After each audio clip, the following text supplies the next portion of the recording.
de la cantidad de líderes en el mundo que están cayendo. Como decía hace muchos años, el único deportista que ganó una medalla de oro en clavados en México, Joaquín Capilla, 1952, ya llueve, ¿verdad? Y él dijo, la lana, la dama y la dama son los tres enemigos de cualquier ser humano, no solamente del hombre, o sea, la mujer, el dinero y el orgullo, la fama. Entonces es increíble cuando una persona sube aquí al púlpito o es presidente municipal o lo hicieron diputado o lo hicieron senador o lo hicieron el presidente de la República o lo hicieron el Papa. En el momento de sentarse en el trono, el poder nos comienza a descomponer. Una persona puede haber sido toda su vida una persona honesta, etcétera, etcétera, pero cuando tú le das poder a una persona, en ese momento descubres claramente el carácter de esa persona. Muy bien. Vamos a hablar acerca del análisis de la apostasía y vamos a ver en primer lugar que la Biblia dice claramente en 1 Timoteo 4:1. Quiero que sepas, le habla Pablo a Timoteo, que el Espíritu dice claramente, sin ningún lugar a dudas. ¿Qué cosa? Que ¿cuándo? Que en los postreros tiempos, algunos, no todos, gracias a Dios, pero algunos van a apostatar de la fe, escuchando a espíritus engañadores y a doctrinas de demonios. Por la hipocresía de mentirosa que teniendo cauterizar la conciencia, prohibirán casarse y mandarán abstenerse de alimentos que Dios creó, para que con acción de gracias participaran en ello los creyentes y los que han conocido la verdad.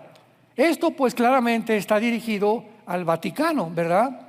Porque la Iglesia Romana fue la primera que rompió completamente con el patrón bíblico, completamente con los decretos y los mandamientos de Dios, y fueron los que dijeron, si quieres servir a Dios, no te puedes casar. Tiene que hacer el orden del celibato sacerdotal.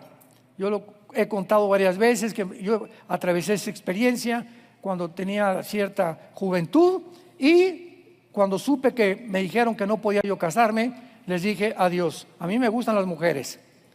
Y ha sido un error tremendo, ¿verdad? Porque ha habido cantidad de curas y sacerdotes en el mundo que por eso pues han tenido que tener amantes escondidas.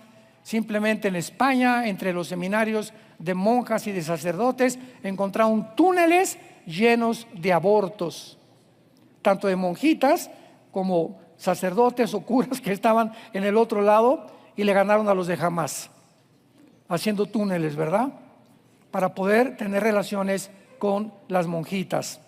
Bueno, tenemos también en la segunda carta a los tesalonicenses, en el capítulo 2, que dice el apóstol Pablo, versículo 3, nadie los engañe en ninguna manera, porque no vendrá sin que antes venga la apostasía y se manifieste el hombre de pecado, el hijo de perdición.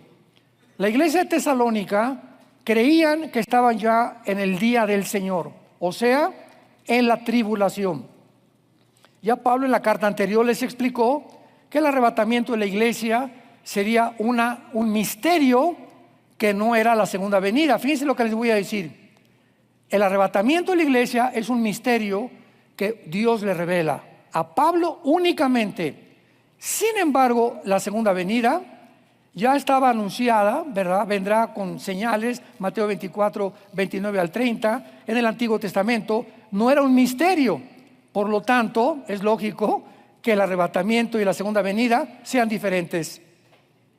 Porque el arrebatamiento, el rapto famoso de la iglesia, era un misterio que nadie conocía, porque es algo que no había sido revelado en el Antiguo Testamento. Entonces no pueden ser los mismos eventos, la segunda venida y también el arrebatamiento de la iglesia. Ahora, muy bien, hay que notar antes de desarrollar esta conferencia algo importante. Se mencionan en la Biblia dos clases de apóstatas, dos clases de apóstatas. Número uno, los que se apartan del camino del cristianismo o de Dios en algún momento en su vida, porque nunca fueron salvos.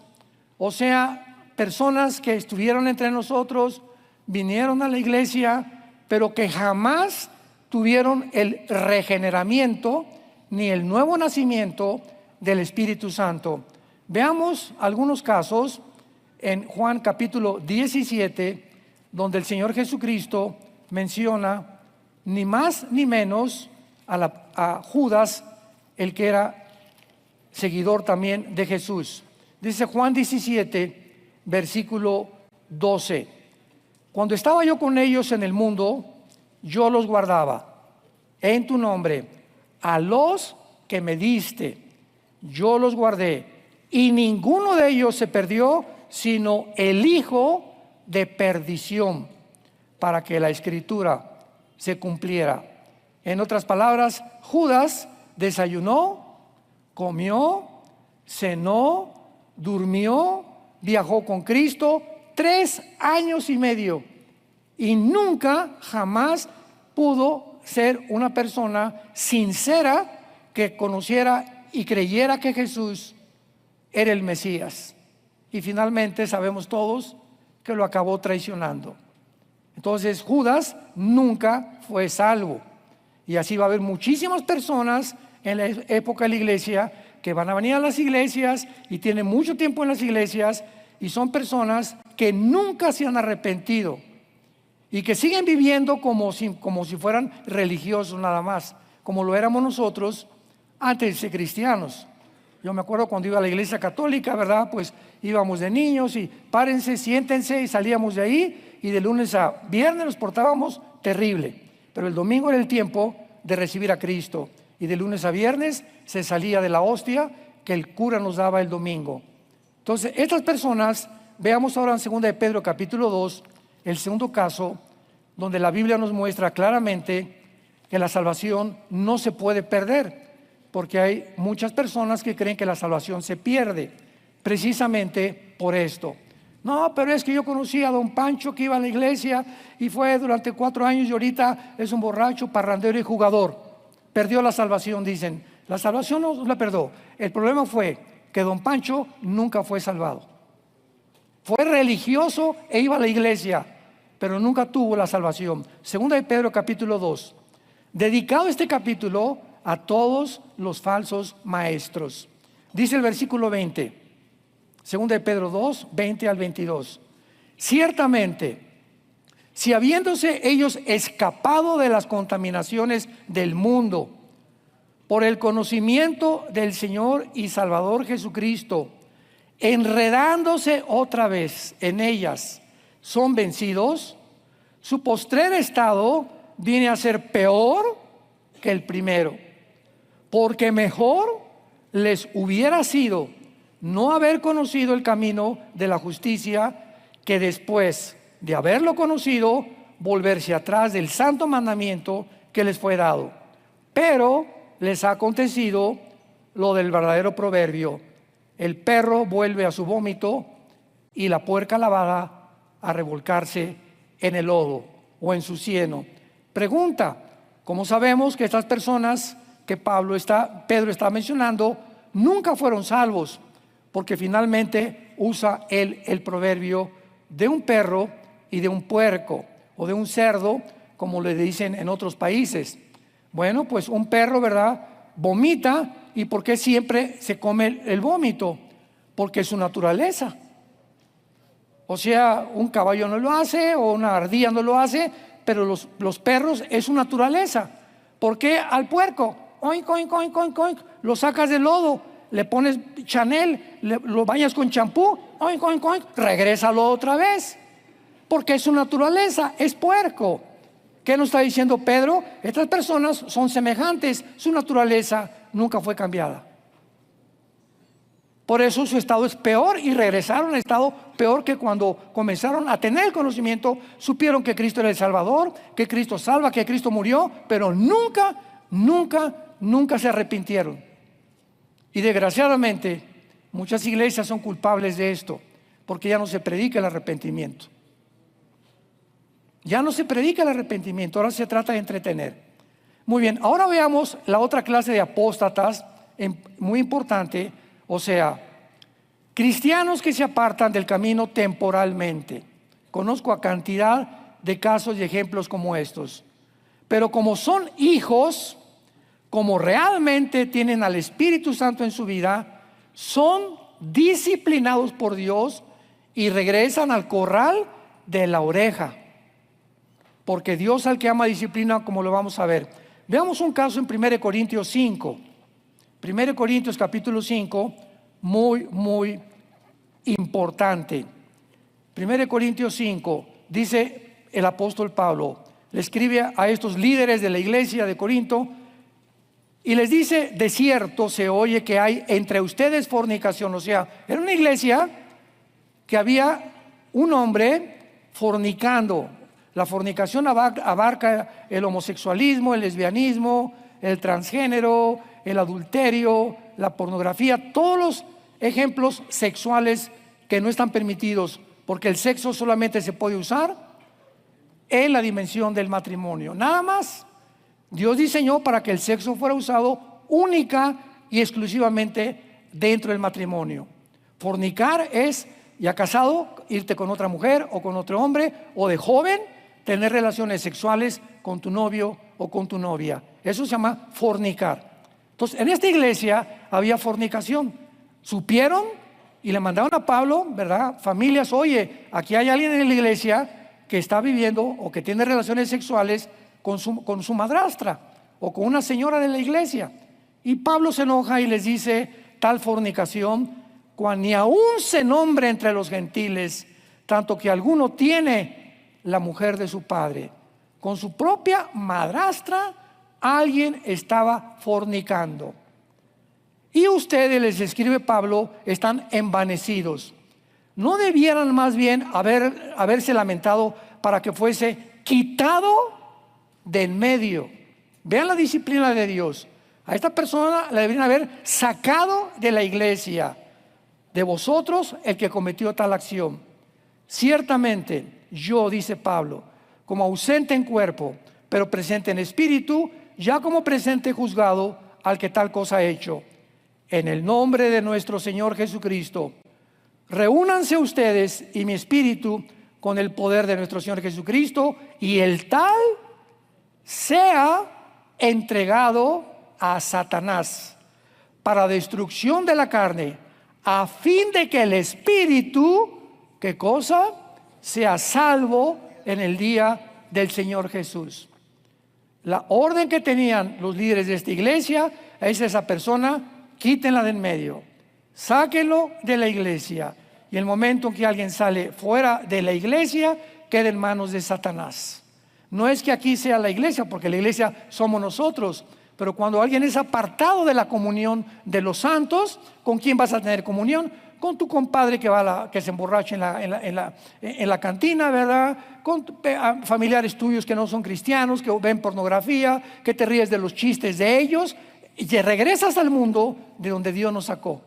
Entonces vemos claramente un ejemplo de esta persona que, aun cuando iba a ser expulsado de la iglesia y tal vez entregado e iba a morir, él iba a ser salvo, porque la salvación no se puede perder. Y al llegar al cielo, pues ya Dios se encargaría en el tribunal de Cristo, ¿verdad? Que es el tiempo en el que vamos a estar cuando esté la tribulación en el mundo, cómo vamos a ser recompensados, y muchos van a ser avergonzados, y muchos, cuando regresemos a morar en el milenio, van a ser como soldados rasos nada más.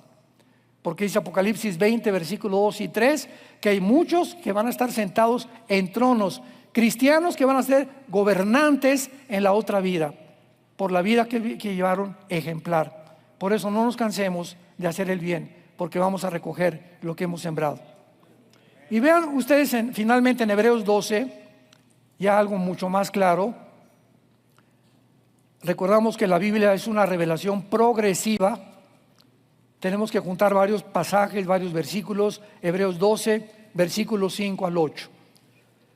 Ya han olvidado la exhortación que como a hijos se os dirige diciendo: hijo mío, no menosprecies la disciplina del Señor, ni desmayes cuando eres reprendido por Él, porque el Señor al que ama disciplina y azota al que recibe por hijo.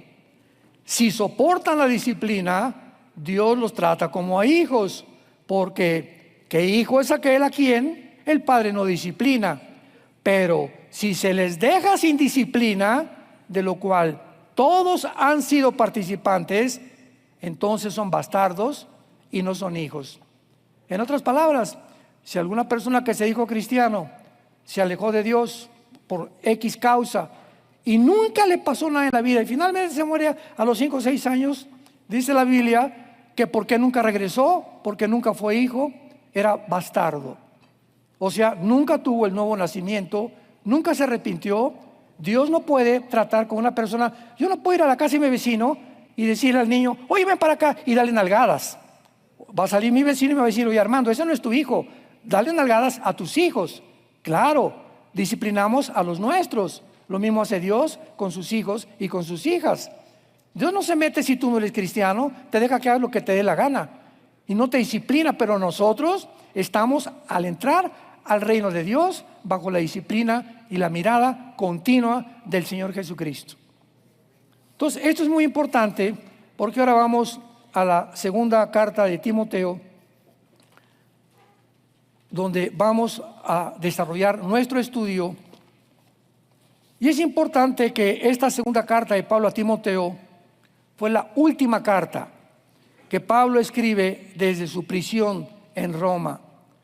Pero al contrario de la primera carta a Timoteo, en la cual le provee de instrucciones para saber cómo pastorear una congregación local, su enfoque en la segunda carta fue la fidelidad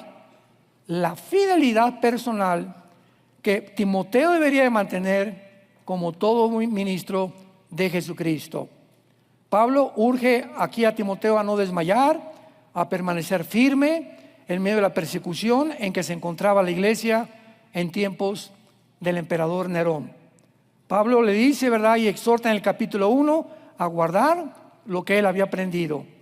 En el capítulo 2 a permanecer como obrero fiel que traza la palabra de verdad. En el capítulo 3 le advierte de los falsos maestros y en el capítulo 4 a predicar la palabra en todo tiempo y le urge a que termine su carrera, porque muchos comienzan bien y terminan mal. Entonces no es como comenzamos, es como cuando una persona, vean este ejemplo, llega con el juez, a ver, tráigame al Pitirijas, Tijas, Cuijas. Pitirijas, tienes 50 años de prisión. ¿Por qué? Porque mataste ayer a una persona o hiciste un crimen espantoso. Y el Pitirijas le contesta al juez, pero hace 5 años hice un asilo para ancianos. Y hace 1 año hice un orfanatorio. Y hace 3 semanas me vestí de Santa Claus, era Navidad, y le regalé dulce a los niños. ¿Qué le contesta el juez? Mira, no importa lo que hayas hecho antes. Lo que hayas hecho antes está borrado. Te condeno por lo que hiciste ayer. Entonces las cosas buenas que hiciste no te las voy a tomar en cuenta. Tú te vas a la cadena perpetua por asesinato. Entonces lo mismo con Dios. Cuando te mueras, pero hice esto, hice aquello y me porté bien, etcétera, etcétera, y te mueres en fornicación o te mueres en algún otro pecado, ¿verdad? Dios te libre de la condenación eterna. Eso es lo que Pablo está tratando de decirle a Timoteo. Vean en la primera carta a Timoteo capítulo 1, versículo 5, este consejo, donde ya delinea claramente Pablo la situación de la apostasía. 1 Timoteo 1, versículos 5 y 6. Léanlo con muchísimo cuidado. El propósito de este mandamiento, o sea, de todo lo que te voy a decir, Timoteo, por favor, mucha atención. Número 1, es el amor nacido del corazón. 2, una buena conciencia. Y 3, una fe no fingida. Ten cuidado, Timoteo, que tu amor por la obra del Señor no sea por intereses o porque no tengas trabajo, quieras ser pastor y pues vas a ganar un poco más de dinero, o por lo que estás haciendo es realmente porque quieres popularidad, o te metiste ya a YouTube a subir videos y decirles manden la campanita y tengo ya esto, para que tengamos que tu motivación nunca sea más que la gloria de Dios. El amor nacido del corazón. Porque hay personas que aman más el dinero, más la publicidad, más la popularidad. Otros que no les conviene hablar fuerte a la iglesia porque se le van. Oye, espérame, don Pancho me puso el techo costó 10 millones de pesos y me acaban de decir que don Pancho está en adulterio. ¿Y ahora qué le digo? ¿Cómo le hago con don Pancho? Oye, vieja, fíjate que don Pancho nos puso el techo, y si lo acuso y los echo fuera, como dice la Biblia, ¿nos va a quitar hasta el techo? Pues un pastor que hace eso se ha vendido, se ha prostituido su llamado, porque está poniendo de por medio los intereses a lo que la Biblia dice que tiene que hacer. Yo siempre les he dicho a mis pastores, siempre que tomemos una decisión drástica como las que hemos tomado durante muchos años, nunca tengamos miedo de la respuesta de la gente si la palabra de Dios nos ha guiado. No tengamos miedo de cómo van a reaccionar, qué van a pensar. Nos debe intentar cómo va a reaccionar Dios, como en Corinto, que se vendieron los líderes de la iglesia. Debían haberlo echado fuera y no lo echaron. Pues ahora sáquenlo, porque viene Satanás por él. Entonces, todas estas cosas son importantísimas. La buena conciencia. Tenemos que, la conciencia, la palabra con dentro, ciencia, conocimiento. Tenemos dentro una voz, dentro que es el Espíritu Santo, que yo tengo que acostarme cada noche con mi conciencia tranquila. No le debo nada a nadie. Si a las 5 de la tarde me peleé con mi esposa y me acuesto y no le he pedido perdón, no voy a dormir bien. Porque si tengo mi conciencia limpia, me va a comenzar a decir, levántate y pídele perdón a tu esposa. Pero si me acuesto y como si nada, y al otro día tampoco le pido perdón, es porque mi conciencia comienza a cauterizarse por mi orgullo. Y comenzamos a matar la conciencia como cristianos cuando nos acostumbramos al pecado. Mantén una buena conciencia, es importantísimo. Y en tercer lugar, una fe no fingida. ¿Cuántas personas, verdad, entran al ministerio? Lo vamos a ver a través de esta conferencia. Con una fe fingida, tienen cara de santos, tienen cara de... Ya mejor me reservo el nombre. Muy bien, vayamos ahora a la segunda carta de Timoteo y veamos la descripción de la apostasía. Pablo menciona, pongan mucha atención, a varios desertores, y dos de ellos son mencionados en 2 Timoteo 1:15. Vayan apuntándolos los que gusten en sus libros. El capítulo 1, versículo 15 dice: ya sabes esto, que me abandonaron, o sea, apostataron todos los que están en Asia, de los cuales son Figelo y Hermógenes. Y más adelante menciona a dos que lo abandonaron como falsos maestros. Capítulo 2, versículo 17 y 18. Dos más, van a ser tres ya. Su palabra carcomerá como gangrena, de los cuales son Himeneo y Fileto, que se desviaron de la verdad, diciendo que la resurrección ya efectuó, y trastornan la fe de muchos. Y como si no fuera suficiente, en el capítulo 4, versículo 10, Pablo menciona al cuarto desertor del tiempo que él estuvo con ellos. Porque Demas me ha desamparado, amando este mundo. Se ha ido a Tesalónica, Crescente fue a Galacia y Tito a Dalmacia. Vemos pues nosotros que Figelo, Hermógenes, Himeneo, Fileto y Demas eran hombres con quien Pablo había invertido tiempo, había sido su maestro y esfuerzo, habían sido compañeros de él, suyos en el Evangelio. Muchos viajaron con él y eran algunos líderes de la iglesia primitiva.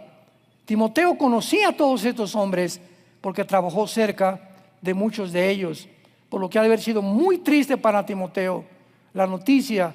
Hijo, ¿te acuerdas de esta persona? Y te acuerdas, pero ¿cómo? Viajé con él y predicó y hizo estudios. Ha abandonado el camino de la salvación, ha abandonado el camino de la verdad. Pablo escribe esta carta a Timoteo para fortalecerlo en su fe y exhortarlo a que no siguiera el peligroso camino de la apostasía como estos hombres lo habían hecho. En pocas palabras, Pablo le decía a Timoteo: no sigas a hombres como Figelo y Hermógenes, que se avergonzaron del evangelio.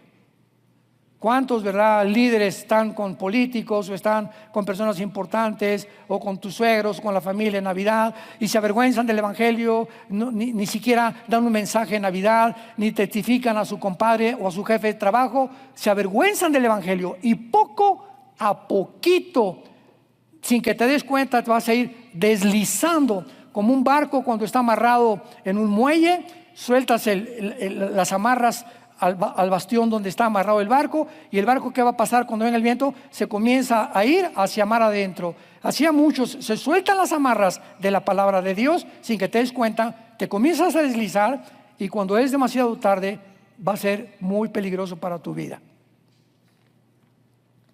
No sigas el camino de Himeneo y Fileto, que se apartaron de la verdad y tropezaron a muchos. Se apartan de la verdad, comienzan a predicar cosas que no están en la Biblia, o si están en la Biblia las comienzan a torcer y las comienzan a malinterpretar. Y en último lugar, no imites el compromiso de Demas, que desertó porque amó más el mundo. Unos se avergüenzan por el evangelio y apostatan, otros se apartan de la verdad y otros aman más el mundo. Un clásico ejemplo, la esposa de Lot. ¿Se acuerdan? En el capítulo 19 del Génesis, cuando los ángeles llegaron a Sodoma, le dijeron a Lot: ve con tu familia, córrale, sálganse, porque Dios va a destruir Sodoma y Gomorra. Y por favor, les hizo una recomendación el ángel: cuando vayamos huyendo y saliendo de Sodoma, no vuelvan la cabeza hacia atrás, no volteen a ver lo que está allá atrás. Pues la mujer de Lot desobedeció al ángel y volteó cuando estaba la destrucción y se convirtió en una estatua de sal. ¿Por qué? Porque la esposa de Lot amaba más el mundo. Le dolía dejar lo que ella tenía en Sodoma y en Gomorra, más que el llamamiento que Dios le estaba haciendo hacia una vida eterna. ¿Y cuántos cristianos de la misma manera creen que el mundo tiene todavía mejores cosas que ofrecernos? No, pues mejor yo no soy cristiano y mis amigos se divierten y van acá y van a Las Vegas y esto y el otro y fornican entre los jóvenes. Es mejor el mundo, me divierto más. Sí, esa es la trampa que Satanás nos pone. Pero si te das cuenta, fíjate nada más en qué terminan todos tus amigos tarde o temprano. Ahora bien, esta carta describe el asunto de la apostasía de manera muy práctica y personal. Porque era la tentación y el peligro al que Timoteo estaba expuesto. En los capítulos 3 y 4 de 2 de Timoteo encontramos una descripción detallada en la que nos vamos a detener, una descripción detallada de la apostasía que nos va a ayudar a edificar y advertirnos de los peligros de nuestra vida espiritual. Vayamos a 2 de Timoteo capítulo 3. También debes saber esto. Vean todas las recomendaciones de Pablo antes de morir. Consideremos que estaba a punto Pablo de morir y es su última carta a su querido discípulo Timoteo. Timoteo, también debes saber esto. Otra vez, que en los postreros días vendrán tiempos peligrosos. Me detengo aquí. Esta palabra, peligrosos, es la palabra griega chalepos, y nada más se usa 2 veces en todo el Nuevo Testamento. Aquí se traduce peligrosos, y la primera vez que se usa es con el endemoniado gadareno. O sea, vendrán tiempos salvajes, ya no peligrosos. Salvajes es otra sinónimo de la palabra chalepos en el original griego. Van a venir tiempos salvajes, y podríamos decir, donde van a inventar que no somos el género que Dios nos ha hecho. Van a venir tiempos en los que van a propagar que la Biblia es una mentira. Van a venir tiempos en que todos los gobernantes del mundo van a ser poseídos por demonios y va a haber una conflagración nuclear como el mundo jamás la ha tenido. Timoteo, en vista de esto, te voy a decir por qué. Y vean ustedes la primera característica, porque habrá hombres amadores de sí mismos. Qué importante es lo que está diciéndole Pablo. Habrá hombres amadores que solamente van a estar interesados en mi persona, mi yo. No me importan mis hijos, si me hacen senador, aunque me ofrezcan esto, me hacen diputado, o soy artista, no me importa, voy a tener muchas mujeres, no me importa nadie. Yo solamente quiero, como Superman, subir a la cima, ser popular, que la gente me admire, que la gente me respete. No me importa ni mi mamá, ni mis hermanos, no me importa nadie. Llego a mi casa, no me importan mis nietos tampoco. Voy de vacaciones, mi trabajo, ni a la playa me meto con mis nietos. No disfruto nada porque estoy enjaulado en mí. Me amo. Pregunta, ¿amas a alguien? No me contestes. ¿Amas a alguien? ¿Hay alguien en tu vida en la que estás dispuesto a sacrificarte por ella o por él? ¿Tienes algo en la cual puedes decir, me cuesta trabajo amar a mi esposo, a mi esposo, pero voy a anteponer lo que yo siento? La palabra me dice que mi esposa es mi esposa y tengo que estar con ella, y voy a sacrificarme y voy a ayunar y voy a pedirle a Dios que haga un milagro, porque si no creo en milagros, ¿para qué me casé? Pero cuando amo más mis placeres y mi conveniencia en lugar que mi matrimonio, es cuando estoy apostatando. ¿Por qué? Porque me amo a mí. Mentiras que amo la obra de Dios, mentiras que amo la iglesia, mentiras que hablo a mi familia. Y en la carta que acabamos de leer nos damos cuenta, ¿verdad?, claramente, que siempre la raíz se encuentra cuando comenzamos a perder el temor de Dios. Salmo 25, versículo 2. Vamos a comenzar desde ahí. Y vamos a especificar qué es el temor de Dios. Salmo 25, 12. ¿Quién? Vean la pregunta. ¿Quién? Desde el cielo está Dios interrogando. ¿Quién es el hombre que me teme? ¿Quién? Porque a él le voy a enseñar el camino que ha de escoger. Yo te prometo, dice Dios, que si tú eres un hombre que me temes, te voy a mostrar con quién casarte, qué trabajo vas a tener, cómo te veré en la vida. Voy a dirigir tu vida. Él enseñará el camino que hay que escoger. ¿Qué es el temor de Dios? El temor de Dios, hay muchas definiciones. Esta es la que más a mí me ha gustado. El temor de Dios es la conciencia continua que yo debo de tener, que Dios me está observando. Que Dios me está observando las 24 horas del día. En otras palabras, si yo me meto y me voy a un viaje a un hotel y prendo el canal para ver pornografía, ¿por qué estoy sintonizando la pornografía o en mi casa cuando nadie me ve? Porque nadie me ve y se me olvidó. ¿Qué cosa? Que Dios sí me ve. Entonces, ¿cuántos seres humanos hacen lo que hacen porque creen que Dios no los ve?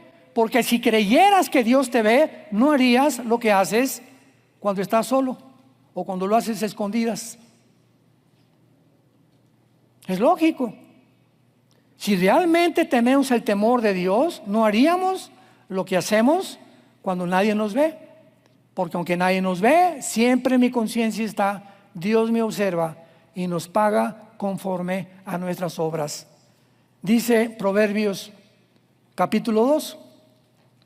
El rey Salomón: hijo mío, si recibes mis palabras y mis mandamientos guardas dentro de ti, haciendo estar atento tu oído a la sabiduría, si inclinas tu corazón a la prudencia, si clamas a la inteligencia y a la prudencia dires tu voz. Vean todos los sí sí condicionales. Si haces esto, si haces esto, si haces aquello.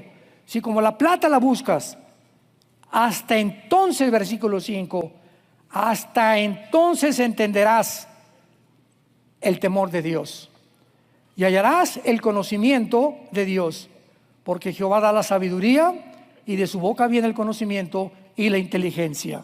Cuando yo tengo el temor de Dios, voy a sacar algo a crédito, ¿verdad? Y le debo a alguien, a un hermano, pero tengo el temor de Dios. No, el hermano ya se me olvidó de mi deuda, ya ni me cobra. ¿Por qué? Porque creo que el hermano ya no me cobra, pero ya perdí el temor de Dios. Si tengo temor de Dios, voy y pago lo que yo debo. Un cristiano no puede tener deudas. Digo, sacas el carro ¿cómo se llama? En plazos, la casa, la renta en plazos, etcétera, etcétera. Pero tenemos que, si algún día le pediste prestado a alguien, le tienes que devolver ese dinero. Y no aprovecharte y decirle, bueno, mira, no tengo dinero, Pancho, pero te voy a mandar 50 pesos a la semana. Quiero que entiendas que tengo mi intención de pagarte, pero cuando te escondes de tus deudas, porque perdiste el temor de Dios. Porque no solamente estás engañando a Pancho, estás engañando también a Dios. Así que es muy importante en esta carta, ¿verdad?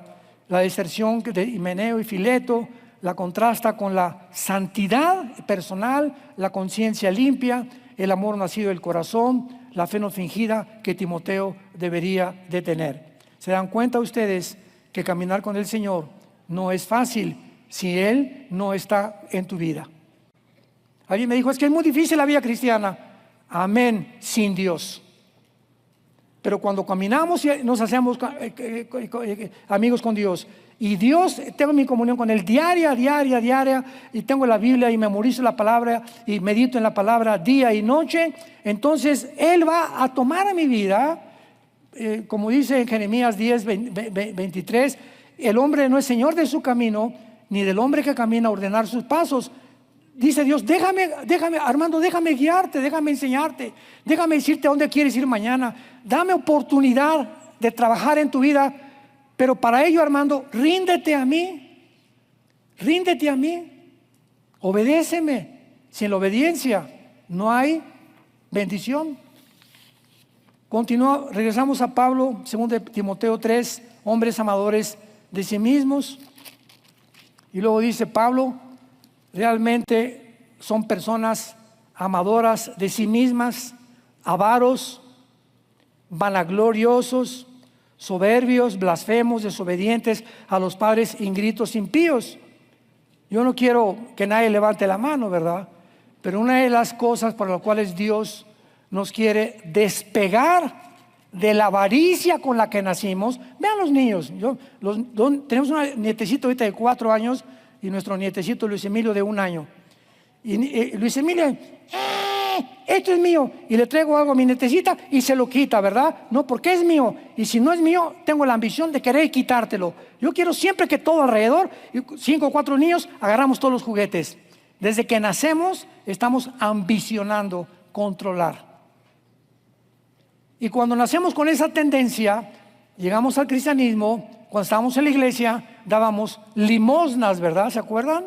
Echábamos un peso ahí en la iglesia católica, la religión que íbamos, etcétera, etcétera. Y cuando venimos a Dios, ya vemos que ya no es el diezmo es del Antiguo Testamento. Ahora dice 2 Corintios 9, cada quien dé conforme a lo que naces en tu corazón. Dice Dios, mira, ya no te voy a decir cuánto me des, te lo voy a dejar a ti. Porque en la medida en la que tú me des, vas a medir tu termómetro espiritual conmigo. Y una de las cosas más horribles que hay en Latinoamérica, lo tengo que decir, es la avaricia.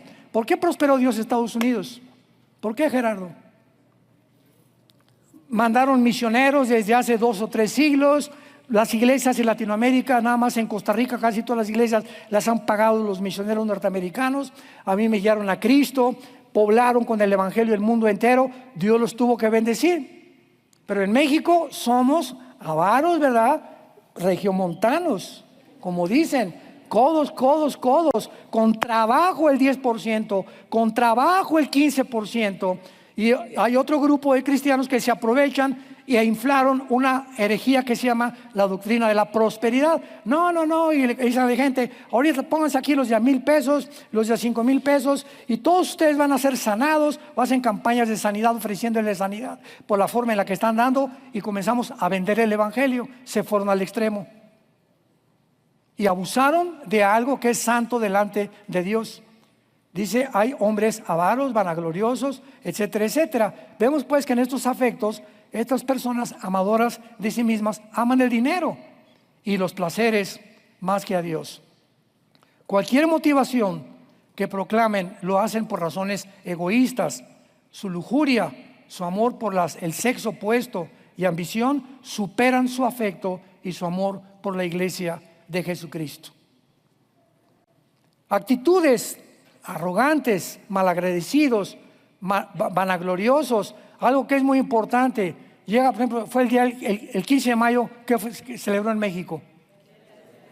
No levante la mano. ¿Cuántos de ustedes, a cualquiera de los pastores de ustedes, les dijeron, te mando a felicitar, hermano, porque es tu día? No ha sido una bendición en tu vida por haberme enseñado la palabra de Dios. No lo hacemos. Con trabajos el día de mamá, le regalan flores a la mamá. Y es el colmo, ¿verdad? Pero así somos malagradecidos por naturaleza. Llegamos a un lugar, a un restaurante, alguien paga la cuenta y te pagas, y como si no, oye, muchas gracias por tu invitación, qué rica la comida por un invitado. No, ni siquiera las gracias damos. Creemos que nos lo merecemos. Y ese malagradecimiento va contra la Biblia. 1 Tesalonicenses 5, den gracias en todas las cosas, porque esta es la voluntad de Dios para vosotros.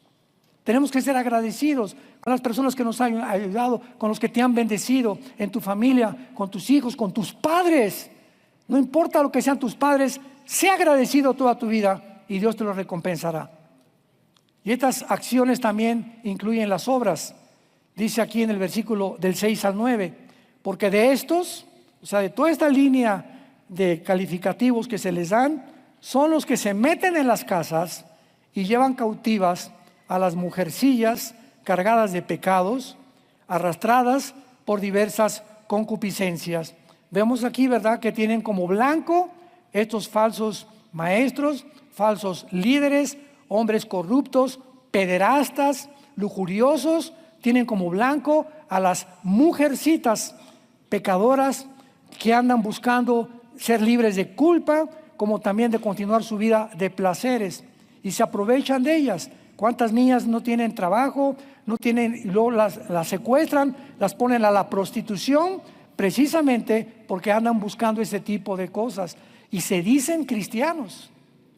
Ya no quiero nombrar personas que conozco yo que fueron capturados, están ahorita en la cárcel en Estados Unidos porque tenían iglesias y las dedicaban al tráfico de niños.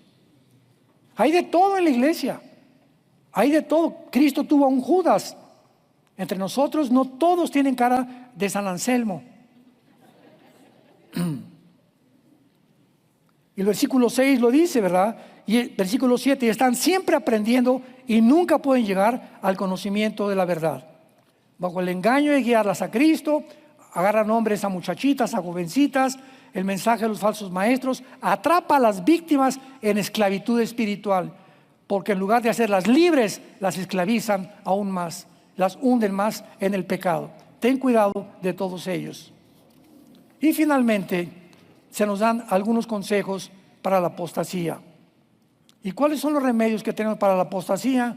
Dice la Biblia, versículo 10, pero tú has seguido la doctrina, conducta, propósito, fe, longanimidad, de amor y paciencia. Pablo comienza entonces a decirle a Timoteo las características y los consejos que él debería de tener. En otras palabras, el remedio para la apostasía, número 1, es la palabra de Dios. De día, Josué, y de noche. A ver, Josué, abre los oídos. De día y de noche. Yo nomás a las 12 del día, Señor, dice de día y de noche. Yo nomás en la noche leo la Biblia, Señor, dice de día y de noche, que la canción. Es que yo nomás hablo la Biblia a las 3 de la tarde. Bueno, pregunta, ¿eres cristiano? Sí. ¿Crees la Biblia? Pues tienes que creerla. ¿Por qué no lo obedeces? ¿Por qué no lo obedeces? Te estás engañando. De la boca para afuera dices que crees, pero no obedeces lo que la Biblia dice. Josué, si tú lo haces de día y de noche, Josué, te voy a dar una promesa: todo lo que hagas va a prosperar. Levántate en la mañana, lávate los dientes, la cara si quieres, ven a la palabra, a los salmos, léela, memoriza, guárdala en tu corazón, ábreme tu corazón, Señor, bendíceme hoy. Voy a llevar a mi escuela a los hijos, bendícenos en el camino. Comienza a tener una amistad con Dios. Antes de acostarme de las noticias y de todo, me acuesto con la Biblia, abro la Biblia y comienzo a tener un contacto con Dios. Si tú haces esto, nunca apostatarás de la fe. No te imaginas, no tienes la menor idea de las bendiciones que Dios tiene para todos aquellos que obedecen su palabra. Y finalmente Pablo termina en el capítulo 4 como el ejemplo que se ha considerado como el más grande cristiano de toda la época de la iglesia, al apóstol Pablo. El más grande cristiano, el que más ha sufrido, el que más fue perseguido, el que más enseñó, al que más revelaciones le dio Dios. A él se le reveló el rapto, nada más a él, ni a Pedro, ni a Santiago, ni a Judas, ni a ningún otro, solamente a Pablo. Y antes de morir a Pablo en Roma, dice: he peleado. Versículo 6, estoy para ser sacrificado. Y el tiempo de mi partida, vean lo que le llama Pablo a la muerte. Voy a otro lugar. Qué preciosa forma de morir en paz. No tengo miedo a la muerte. Simplemente voy a cambiar de residencia. Me voy de un mundo apóstata, de un mundo perdido, un mundo donde todos están casi ya suicidando por los placeres y por las guerras, por las ambiciones, por la lujuria, porque se aman a sí mismos. Ya me voy, ya estoy listo para irme, pero he peleado la buena batalla. La vida cristiana es una guerra. Métete eso en la cabeza. Estamos en un planeta ocupado por el enemigo y estamos en un terreno que no es nuestro todavía. Satanás tiene la potestad, 1 Juan 5:19, sobre este mundo. Y estando en un terreno ocupado, estamos en desventaja porque estamos rodeados de un mundo espiritual que la Biblia nos corre las cortinas, rodeados de ángeles caídos, de demonios que tienen continuamente como blanco mi mente. Aquí está la guerra, en la mente, a través de pensamientos, de lecturas, lo que oigo, lo que veo, lo que comento, todo está aquí en la mente, y es la mente que Dios quiere restaurar con la Biblia. Llenarte de su palabra día y noche, a los 6 meses, un año, los programas que el diablo nos metió comienzan a salir porque estamos envirulados, nacimos envirulados, y el programa de Dios es la Biblia, y la Biblia nos comienza a transformar por medio de la renovación de nuestro entendimiento. Romanos 12:2. Y cuando tú comiences a renovar tu mente, conocerás que la voluntad de Dios para tu vida es buena, agradable y perfecta. Que el amor de Dios es inmensurable, porque en esa cruz Cristo nos demostró cuánto nos ama Dios. Si alguien quiere conocer cuánto te ama Dios, abrió sus brazos en una cruz y te dice en esta tarde: te amo. Y tú tienes abajo en la tierra que pelear. No te escondas en una trinchera, toma la espada del Espíritu, ponte el casco de la salvación, el escudo de la fe. No pierdas la confianza en mi palabra para apagar los dardos del maligno, y resiste, porque vengo pronto por ti. Es lo único que nos pide Dios, hacer resistir hasta que Él venga. He guardado la fe. Por lo demás, me está guardada la corona de justicia, la cual me dará el Señor, juez justo en aquel día, y no solo a mí, sino a todos los que aman su venida. Estos últimos meses le he preguntado a todos los cristianos casi con los que me he encontrado, en mis viajes, en el avión, etcétera, etcétera: oye, ¿te gustaría que viniera Cristo? Y la mayoría me han dicho: no, yo quisiera tener hijos, hermano, y me quisiera casar todavía. O sea, todavía creen que hay cosas mejores que cuando venga Jesucristo. Decimos en mi tierra: chamacos babosos. Usando la expresión, ¿verdad? Yo soy de Oaxaca. Entonces, qué increíble es que podamos nosotros llegar a pensar eso, ¿no? Como la esposa de Lot. Y Pablo no, todos los que aman la venida yo, toda la noche, yo creo, Señor, a lo mejor vienes hoy en la noche por mí. Señor, yo le digo a Dios, siempre le pido a Dios, me está escuchando, sabe que estoy diciendo la verdad. Siempre le pido a Dios, Padre Santo, yo te pido que si vienes hoy, nos lleves a todos. No me lleves a mí nada más, que vengas por nosotros todos, que seamos la generación de la higuera, los que no vamos a gustar la muerte. Pero te estamos esperando, Jesús. Le digo todos los días, Jesús, ven pronto por nosotros. Porque amo que Él venga allá y nos saque de este mundo. Pero mientras estamos aquí, prediquemos la palabra de Dios con la pasión del Espíritu de Dios. Oremos. Te damos gracias, Padre.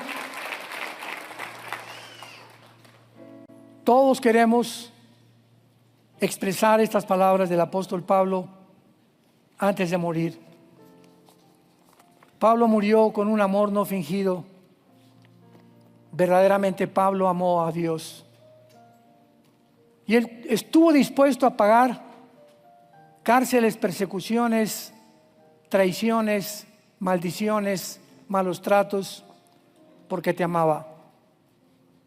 Y nos dejó también grabadas sus palabras diciendo: de ninguna cosa hago caso, ni estimo preciosa mi vida con nadie, con tal de que acabe la carrera que Dios me ha llamado. De ninguna cosa hago caso. Padre, te damos gracias porque nos has llamado con un llamamiento santo, y gracias también porque nos has hecho renacer para una esperanza viva por medio de la resurrección de Jesucristo de entre los muertos, a una herencia incorruptible, y porque todas las cosas que pertenecen a la vida y a la piedad ya nos las diste por medio del conocimiento sagrado de Jesucristo, para que participemos de tus promesas y de la naturaleza divina que tenemos en nuestra vida por tener la persona de Jesús en nuestro corazón. En esta noche, en esta tarde, si tú eres un pastor o no eres pastor, quiero decirte algo: eres el pastor de tu casa, y te hablamos a ti también como jefe de familia para que tomes la responsabilidad delante de Dios y les dejes a tus hijos el más grande ejemplo que les podamos dejar. Que al morir nuestros hijos puedan decir: mi padre no me dejó una casa tal vez, ni me dejó una herencia, pero mi padre me enseñó a confiar en Jesucristo, y si morimos con esa confianza, que nuestros hijos mueren con Cristo, morimos tranquilos, porque sabemos que Él nunca, nunca, nunca los va a dejar, ni los va a abandonar. Gracias, Padre, por esta herencia preciosa que tenemos en ti. Y en esta noche, los que no tengan a Jesús, dile en tu corazón: Señor, te necesito. Creo que en esa cruz pagaste por mí. Ya no quiero seguir viviendo en pecado, y reconozco que yo no tengo el poder para poder dejar el pecado. Por eso vengo a ti, para que tú entres a mi vida y me des ese poder y me ayudes a cambiar mi manera de vivir, porque quiero ahora vivir la corta vida que me queda para conocerte, servirte y adorarte en espíritu y en verdad. Porque te doy las gracias por esa sangre hermosa que derramaste y por tu resurrección de entre los muertos. Te lo pido en el nombre de Jesucristo. Amén. Preciosa Biblia, maravillosa palabra de Dios. Los cielos pasarán, pero la palabra permanecerá. Ahorita todo se está derrumbando: el comunismo, la ideología, las monarquías, la democracia, el capitalismo, todo a nuestro alrededor se está derrumbando, todo, las religiones.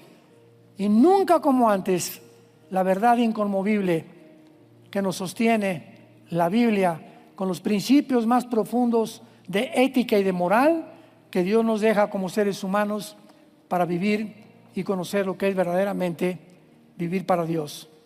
Qué maravilloso que tú puedas en esta noche haber aceptado a Jesucristo en tu corazón. Y antes de retirarnos, simplemente te doy 3 consejos rápidamente. Número 1, si tú invitaste a Cristo esta noche a tu vida, llegando ahorita a tu casa, tal vez por primera vez, Si quieres hincado o sentado en tu cama, comienza a platicar con Dios. Comienza a orar. Orar no es rezar. Rezar es, Padre nuestro que estás en los cielos, Santa María, Madre de Dios. Esos son rezos. Que mejor compre un perico, ¿verdad? Y que lo diga por mí y Dios me oye. Es decirle, Padre, en esta no sé qué ha sucedido, pero yo me acuerdo que fue lo primero que le decía a Dios. Oye, me decían Armando, que ya no quieres ser guerrillero, que ya no eres ateo. Miren, no puedo decirles nada. Una cosa les digo, que Jesús vive en mí. Descubrí que Jesús vive. Ese es el testimonio con el que comenzamos. Él vive y ha entrado a mi corazón. ¿Quieren saber más? Les decía, vengan, acompáñenme a la iglesia. Y oigan al pastor, el domingo va a predicar también él. Entonces comienza a orar, Padre, ahorita en la noche, antes de cenarte el pozole y las pizzas, Padre, por primera vez agarras a tu esposa, a tus hijos, gracias por este pozolito, por esta, iba a decir caguama. Poco de humor, ¿verdad? No, de ninguna manera. Gracias, Señor, en el nombre de Jesús. Y siempre es en el nombre de Jesús. ¿Cuándo distingues a un cristiano de un religioso? El religioso, vean en el cine, gracias por estos alimentos, amén. Cuando dicen en el nombre de Jesús, solamente los cristianos. Número 2, dedica tiempo a la Biblia. Y número 3, platícale a alguien, tal vez hoy en la noche, agarré el teléfono, mamá, ¿qué crees? Fui a una conferencia y he descubierto, nada más dile eso, que Jesús vive. ¿Cómo, mijito? ¿Qué estás diciendo? O a tu novia, o a tu suegro, o a tu tío, o a tu hermano, ¿qué crees? Que esta noche he descubierto que Él vive. Es lo único que te puedo decir. Quiero saber más de Jesús y he decidido seguirlo. Y muy pronto nos veremos todos nosotros allá arriba, dándole gracias por tan grande sacrificio. Que Dios los bendiga.